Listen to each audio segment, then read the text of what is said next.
vorresti che non avrei visto mai se non vedevo te. Alors c'est une enquête qui vient de le prouver.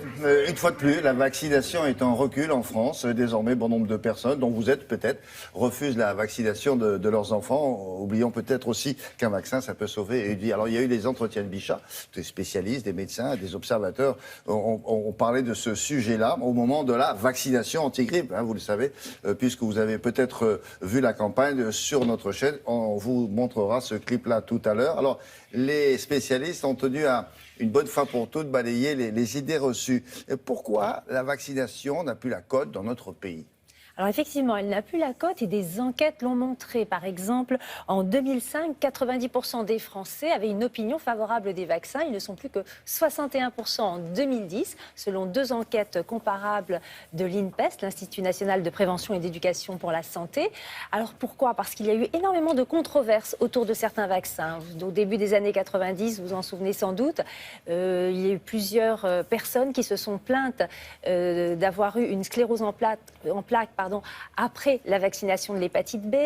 Il y a eu aussi dans les années 90 une étude britannique qui avait montré à ce moment-là que le vaccin RER, rougeon, oreillon, rubéole, pouvait augmenter les risques d'autisme chez les bébés. Bon, cette étude n'a pas été confirmée, mais entre-temps, effectivement, la polémique... Elle a jeté le doute. Il y a eu ouais. aussi le vaccin contre le papillomavirus. Des jeunes filles vaccinées se sont plaintes, ont accusé ce vaccin d'avoir provoqué leur sclérose en plaques. Et puis, il y a eu aussi des patients qui se sont plaints de maladies musculaires très handicapantes après des vaccinations avec des vaccins qui contenaient de l'aluminium. Enfin, toutes ces controverses, finalement, sur toutes ces controverses se sont greffées des idées fausses sur la vaccination. Et effectivement, lors des entretiens de Bichat, des spécialistes ont tenu à tordre le cou à ces idées. Et certains, d'ailleurs, ont écrit un livre de façon collective pour justement dénoncer des idées fausses sur la vaccination.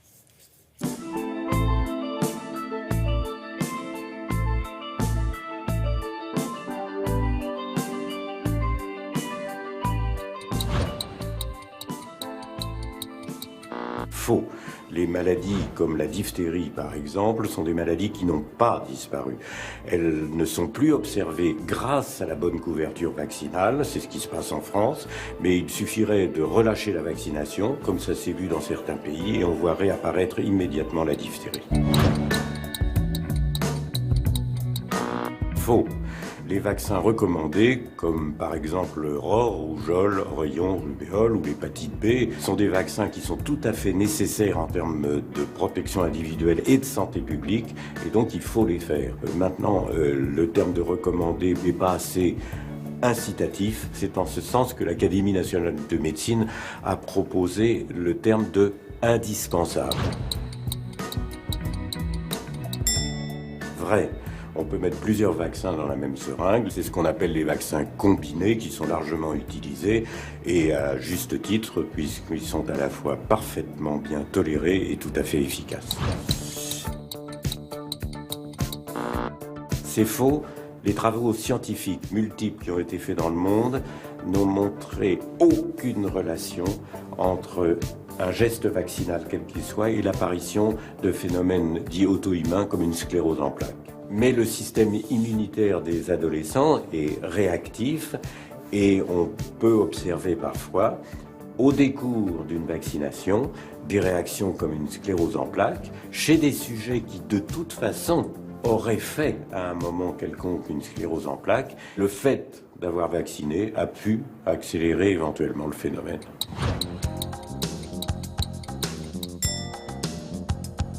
Vrai.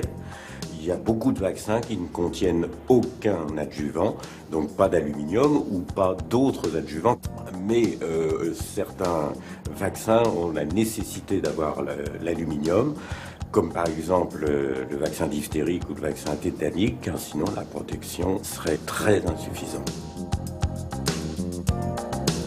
Questions qui ont été posées par des consommateurs aussi à l'époque, je me souviens, c'est y a-t-il des contrôles qualité sur la fabrication de certains vaccins. Vous voyez, qui fabrique? Quel laboratoire? Ils sont français, européens, asiatiques? Sont-ils fiables? Voilà les questions qui avaient été posées aussi. Exactement. Et si vous voulez d'ailleurs poser ce style de questions ou donner votre avis, vous savez que le ministère de la Santé a lancé une concertation citoyenne sur la vaccination.